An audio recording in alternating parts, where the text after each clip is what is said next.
बिल्कुल, आप देखे थे ना जिस तरीके से जूनियर स्टालिन ने कहा था सनातन धर्म है वो डेंगू और कॉलेरा और हैजा की तरह है और इससे बचना चाहिए। यह बेहद अपमानजनक बयान था सनातनियों के खिलाफ में। क्या इनकी हिम्मत थी स्टालिन परिवार से किसी की कि क्या दूसरे धर्मों के बारे में, इस्लाम के बारे में, क्रिश्चियनों के बारे में ऐसा बयान दे सकते थे?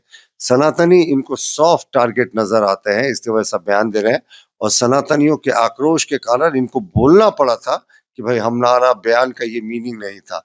गृह मंत्री साहब ने बिल्कुल सही कहा है कि सनातन जो देश की जो आस्था और इच्छा है उसके प्रतीक हैं। सनातनियों ने अपने धर्म की रक्षा तमाम विषम परिस्थितियों के बावजूद भी आक्रमणकारियों, आक्रांताओं के आक्रमण को झेलते हुए भी की है। देखिए जिस तरीके से मुस्लिम आक्रांताओं ने सनातनी सभ्यता और सनातनी संस्कृति के जो बड़े पिलर्स थे उनको मिटाने की कोशिश की, उसके बावजूद भी सनातन कभी झुका नहीं। 1000 वर्ष पूर्व ही सोमनाथ मंदिर का इन्होंने तहस-नहस करने की कोशिश की थी, लेकिन आज सोमनाथ मंदिर पूरी बुलंदियों के साथ खड़ा है और इसी तरीके से इन्होंने राम जन्मभूमि पर भी तोड़-फोड़ करने की कोशिश की थी। आज रामलला फिर से वहाँ बहुत अपने बड़े महल में विराजमान है। तो भारत की जो सनातनी संस्कृति है उसने अंग्रेजों को देखा, मुगलों को देखा, मंगोलों को देखा, लेकिन फिर भी सनातनी संस्कृति कभी हिली नहीं। आज भी पूरे तरीके से वो खड़ी है। करोड़ों बलिदान दिए गए।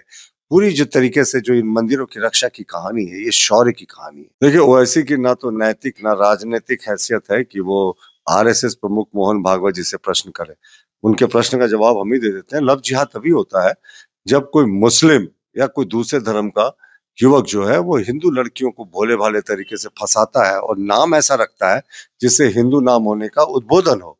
और जहाँ तक भारतीय जनता पार्टी के नेताओं की शादी की बात है तो साहब प्रेम विवाह और लव जिहाद में अंतर होता है। जहाँ लोगों को अपने धर्म का पालन करने की पूरी छूट होती है। जितने हमारे बड़े नेताओं में 2-3 उदाहरण हैं जिन्होंने शादियाँ की दूसरे धर्मों में, तो उन्होंने अपने जो पत्नियाँ हैं उनको अपने धर्म को मानने का पूरा छूट देकर रखा है। लव जिहाद तो तब होता है जब आप शादी करके उसके दूसरे दिन से ही अपनी पत्नी को धार्मिक परिवर्तन के लिए प्रेशर बनाते हैं और लव जिहाद एक सच्चाई है और हमारी सरकार इसके खिलाफ बहुत सख्त है और हम किसी भी सूरत में लव जिहाद की घटनाएँ होती हैं, तो हम इस पे कड़े का एक्शन लेते हैं।